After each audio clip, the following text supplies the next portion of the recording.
What's happening, everybody? Hello and welcome back to Total Blast, where we discuss about everything Marvel in the MCU. During the Super Bowl, Marvel Studios unveiled a new trailer for Guardians of the Galaxy Vol.3, hinting at the conclusion of the intergalactic ragtag family of superhero tales.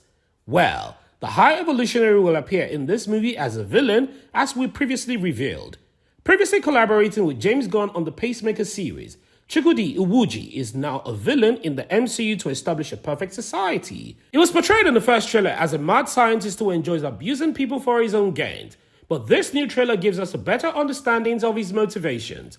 So now, before we start counting down to the days until the team returns to theaters, let's now take a look at the trailer and analyze all of the intriguing details that we'll get to see in James Gunn's acclaimed intergalactic trilogy's third and final feature. And just so you know, there might be some major spoilers in this video. But if you're here and you don't care about spoilers, then let's get right into it. But before we go into all of the fun stuff, we're giving out a brand new PlayStation 5 on this channel to one lucky subscriber. More on how to win at the end of this video. And if this is your first time, please subscribe and enable the post notifications so you don't miss out on subsequent videos. The new Guardians of the Galaxy trailer opens with Star-Lord speaking of Gamora while intoxicated and nursing another drink, giving us the quickest overview of everything that he's been through in the past events of this movie by summarizing the first two Guardians of the Galaxy movie. Since You've Been Gone, by Rainbow plays in the background as he says, I am Star-Lord. I formed the Guardians, met a girl, fell in love, and that girl died. But then she came back, he adds, alluding to what happened to Gamora, his lover and fellow Guardian played by Zoe Salander. A time-displaced version of Gamora came back during Avengers Endgame, and she's less of the cordial to Quill, slamming him against the wall. Then, we see Gamora and Nebula riding an elevator where Peter Quill backs, came back to the total D. Gamora obviously takes offense to this, but not before the House of Ideas recognizable logo hits the screen, Nebula chiming by saying, he left out some important information, but that is the gist of it. So, this elevator that they're in, despite looking identical to the Xandarian prison, doesn't appear to be a Xandarian prison from the original Guardians of the Galaxy movie. They appear to have escaped and attempting to exit the building while wearing red jumpsuits. While Peter Quill is seen holding a red hub that is white and more reminiscent of a more monster-faced person. They are accompanied by another person who may be the one that asked the question and is now regretting it. The Xandarian prison, which is completely demolished in the first movie, might have been repaired. However, by a stroke of luck, the prison is prepared to be destroyed once more.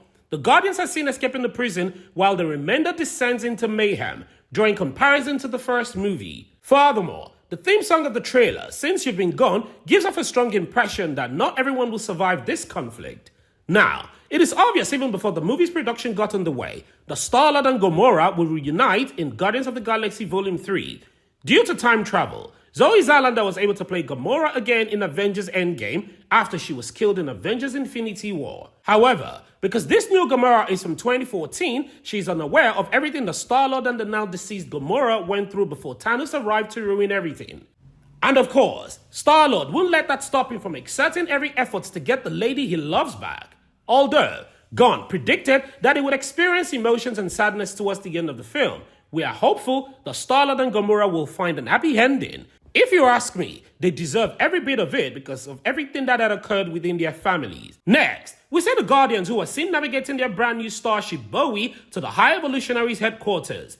Like his comic book counterpart, the High Evolutionary is driven by his sycophant mission to build the ideal society. In contrast, Rocket Raccoon, played by Bradley Cooper, claims that the man simply detests the way things are because he didn't want to make things ideal.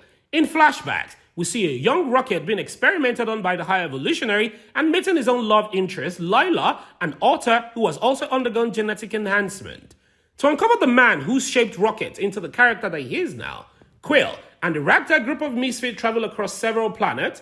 The High Evolutionary might still be searching for his experiments that went rogue. They could have been them, or Groot or Rocket. The High Evolutionary's appearance changes throughout the trailer, which emphasizes the time factor.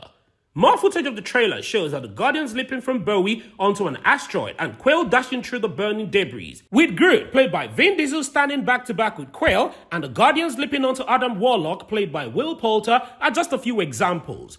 Drax, played by Dave Bautista, expresses his gratitude for the opportunity to battle with his buddies to the other Guardians.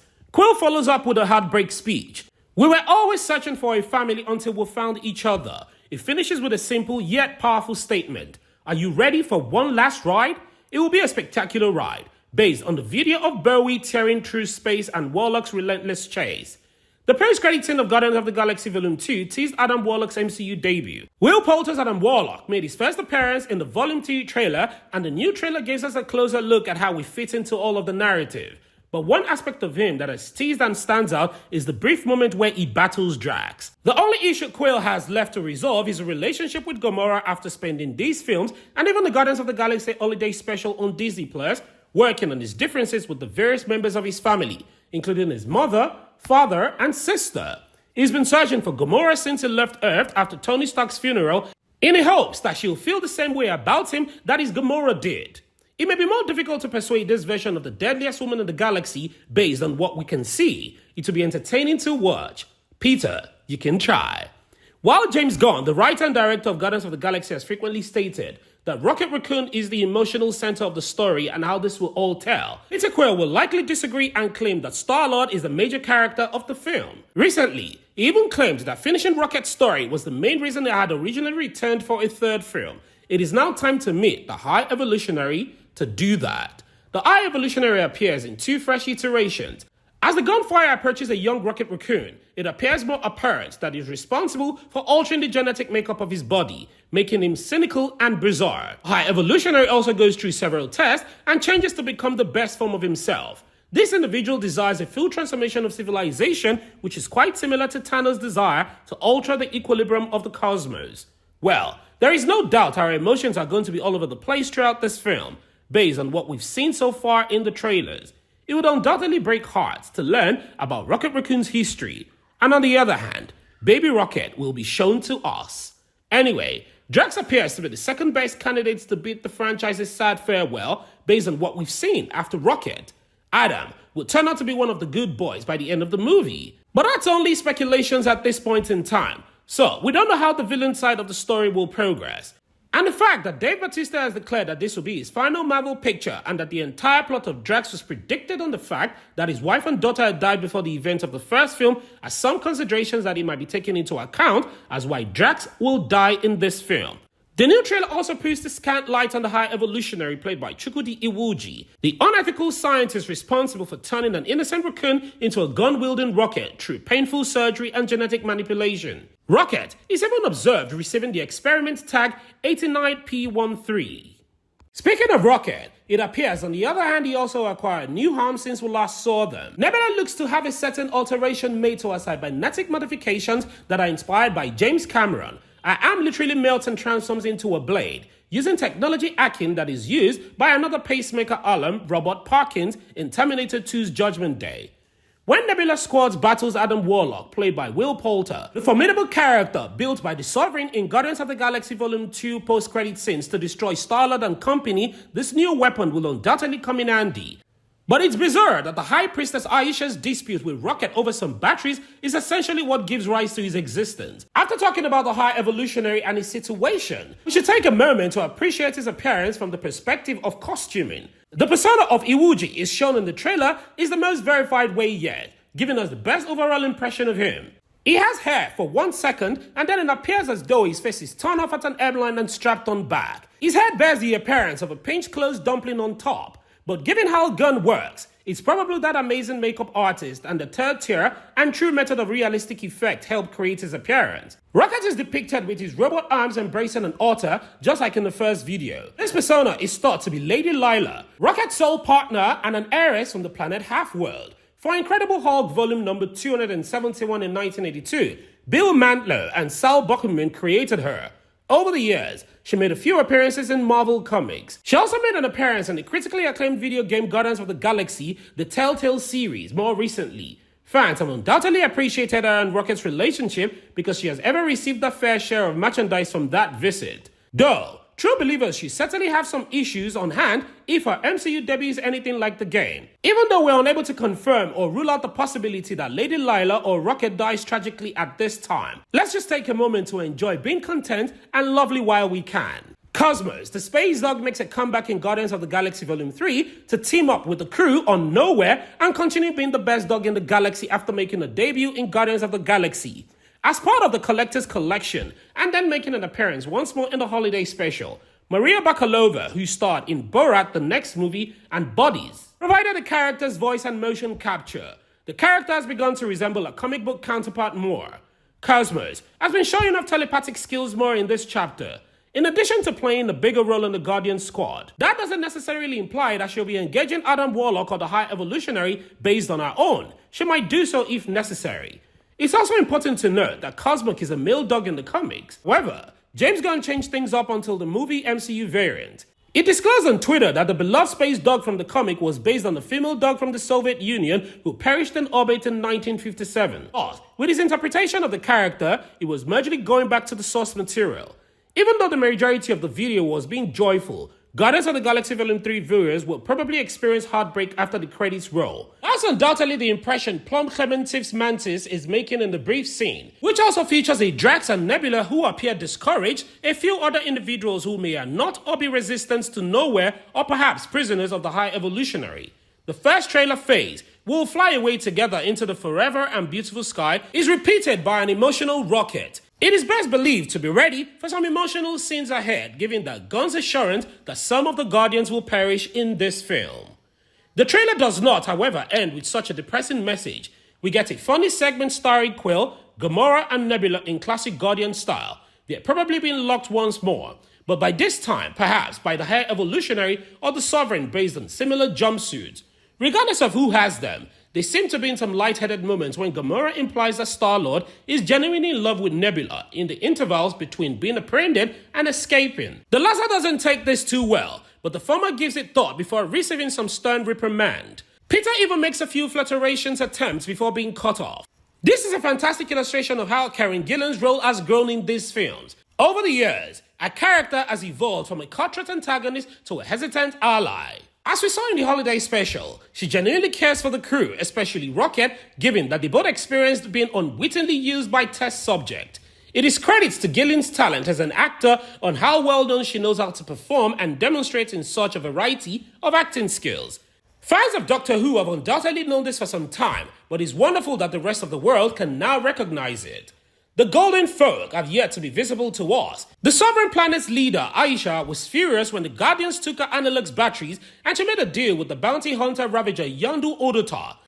People who can make such significant changes frequently become lost in the process, based on the evidence suggesting that the High Evolutionary created the most ideal person, talented in every way. Adam Warlock appears to be their creation. It's possible that he and Aisha joined forces on building Warlock as retaliation against the Guardians. The closing image of the trailer depicts the Guardians soberly strolling through nowhere. This is one of the most shocking scenes of the entire trailer. Quill is being held in Nebula's arm. Rocket's monologue completes the gloomy atmosphere.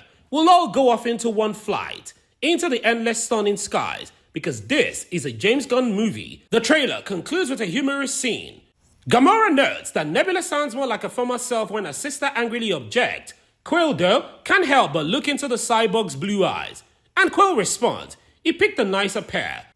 When Nebula tells him that they were the outcome of Thanos played by Josh Brolин's experiment on her, which was both funny and sad. Nevertheless, the squad is like a family and they look out for one another. The idea that the group is carrying Peter Quill while his hands hang endlessly from Nebula's hand is quite terrifying. She's shown strolling next to Mantis, Drax, Groot, and Rocket. All of whom appear sour but unperturbed by this development. Although, the family may certainly be losing some members this year. The movie is expected to be about valuing the newly discovered family. The High Evolutionary had a part in Rocket's Genesis narrative because it essentially created him into the character that he is now, which was a brand new revelation provided by this trailer. However, as Rocket noted, he simply detested things as they were and he didn't want to make them ideal. As a result, Rocket would undoubtedly become one of the most significant Guardians, and given the current state of affairs, it won't surprise us if Rocket is the Guardian who dies after this film. And as a result, it wouldn't be a bad idea to entitle this film The Guardians of the Galaxy's Endgame, because it is precisely what we are about to witness, the conclusion of the second most renowned MCU team after the Avengers, of course. Although, we can't rule out the possibilities of some team members reappearing in the upcoming MCU production. This film will nevertheless mark the end of a significant MCU arc. This will undoubtedly be the end of the team as we know it, because James Gunn teased that not every member of this gang will make it through the decisive run. This trailer we return to the joke-telling badass which we've always known it and loved it over the past decade. Another thing I noticed about it is significantly less gloomy and scary than the first trailer for the upcoming Phase 5 movie. It does, however, lay the stage for the epic climax for Star-Lord, Gamora, Drax, Mantis, Nebula, Rocket, and Groot. Because this is the story's concluding chapter, and there are some very high stakes involved. There are still many unanswered concerns regarding what and how things will happen in the movie due to the trailer's lack of plot spoilers, which is another fantastic feature. Guardians of the Galaxy will arrive in theaters on the 5th of May of 2023. And back to our giveaway. We're giving out a brand new PlayStation 5 on this channel once we hit a milestone of 1,000 subscribers. And all you have to do to win is watch our videos, subscribe, turn on post notifications, like, and comment. And one lucky subscriber will be chosen from the comment section to win our brand new PlayStation 5. Also, want to say thank you to everyone who has ever supported us this far. We truly appreciate it. What are your thoughts on this video? And how excited are you about Guardians of the Galaxy Vol.3? And which of the Guardians do you think will perish when the movie finally hits theaters? Please, don't forget to like this video and share your thoughts and opinions in the comment section below.